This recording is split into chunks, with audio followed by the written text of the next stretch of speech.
All right, Shalom. First and foremost, all praises, honor, and glory to Yahweh, Bahasham, Yahweh Shai, Bahasham, Rakha Kodash. Double honor to the apostles, the elders, great millstone, and South Asian brothers doing this thing in sincerity and truth and with charity. All right, so gonna hop right into this very brief, video, just touching on the ducks, swans, and geese. Are they okay to eat?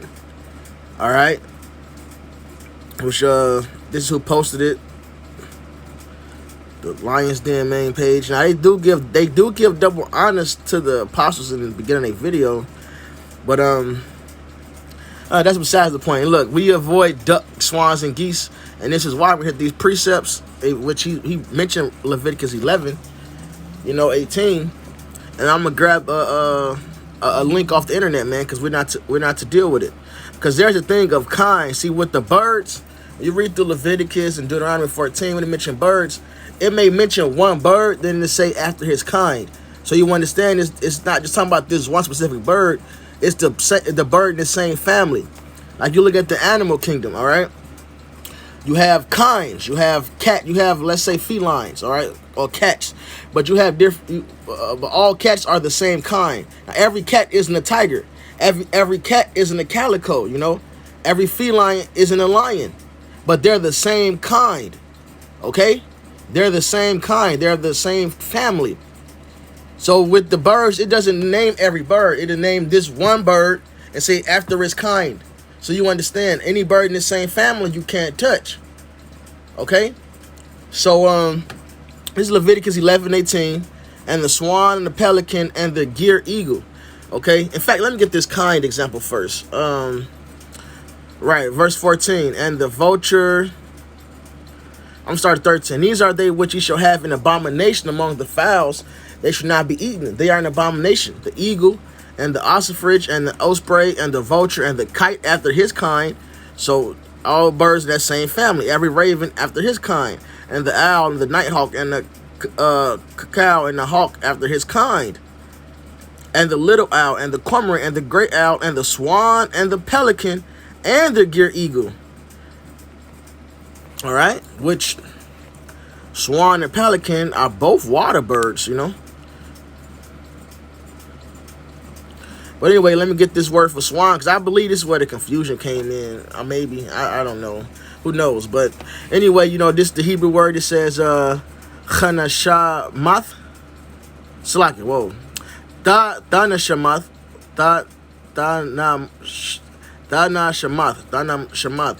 But take note, they got two different ways of spelling it here. Because here they mention a lizard and a bird. Okay, perhaps an ibis, a water hen. All right, species of owl, barn owl. They put these different possibilities, they say, right? Then it says an unclean lizard, perhaps the chameleon. All right.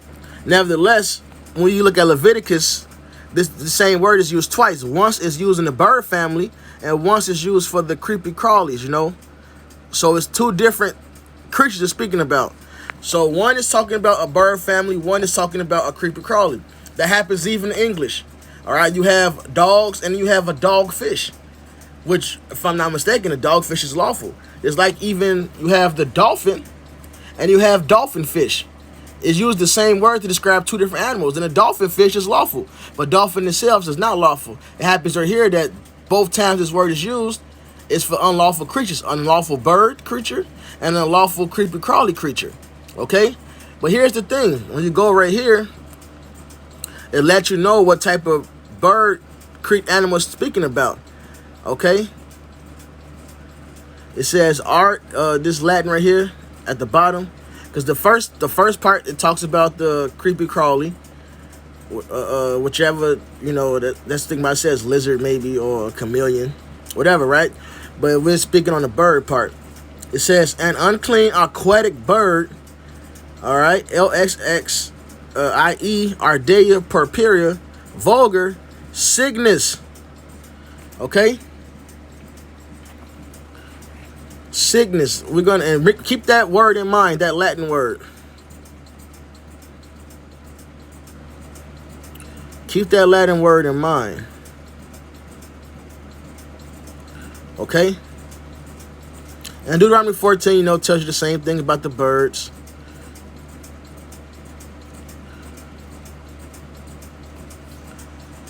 This isn't some long drawn out thing, man. Look. So we have that word Cygnus right here. That's what the bird is. I mean, that's what the ducks, swans, geese are. All right. Duck is the common name for a large number of species in the waterfowl family. And today, let me pull that Greek back up, actually. Or Latin. Sorry.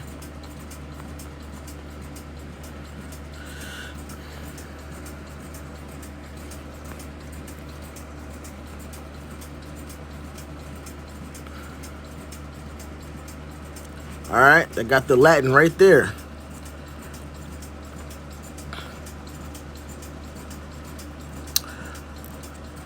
Let me look at this first word they have. All right, they are prepared. Okay, so here we go.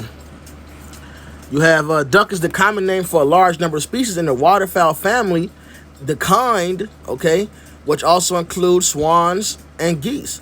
The swans' closest relatives include the geese and ducks.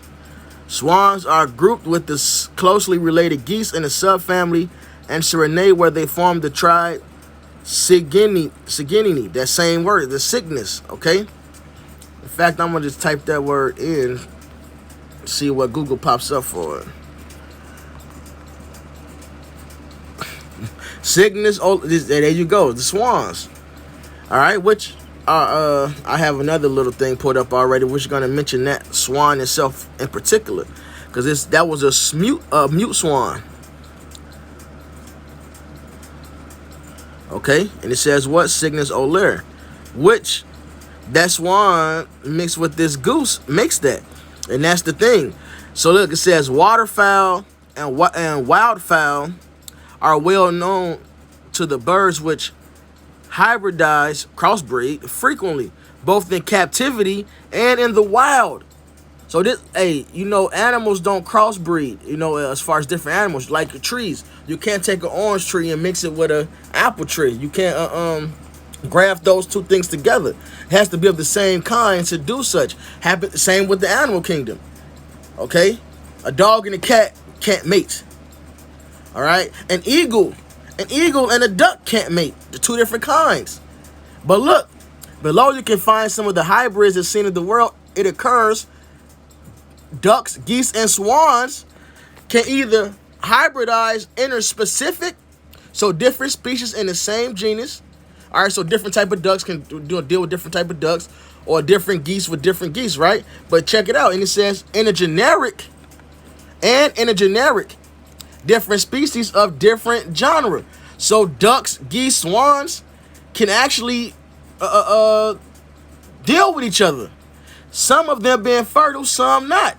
Even odd hybrids such as mute swan, the Cygnus, that same word we looked up when we looked that Hebrew up, that Cygnus oler, the gray-lag goose, and common shell duck, which is the Tadorna, which is a regular duck, with the common aider, another waterfowl, another bird after the same kind, have been described and photographed. All right? So the point is, look, and you can look through these things, man.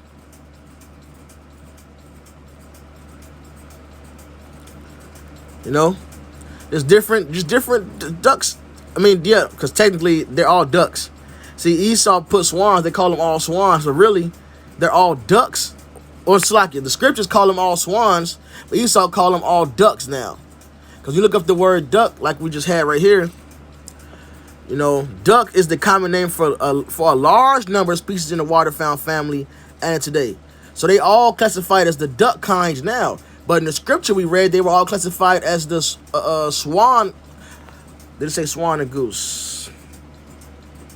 As the swan kind, okay? So same thing. But let's look through some more of these, man.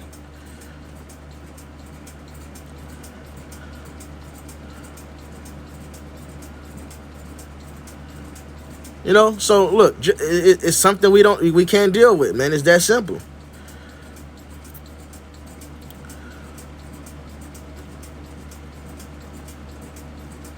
Just like we know pigeon is lawful because a dove is lawful. They're the same kind. All right, and we know ducks are unlawful because it's the same kind as a swan. And that's really the point. All right, so with that, hope it's edifying. All praises, honor, and glory to Yahweh B'Hasham, Yahweh Shai B'Hasham, Rakha Kodash. Double honor to the apostles, the elders, great millstone. And the South East brothers doing this thing in sincerity and truth, done with charity. Shalom, wa ba ba ba.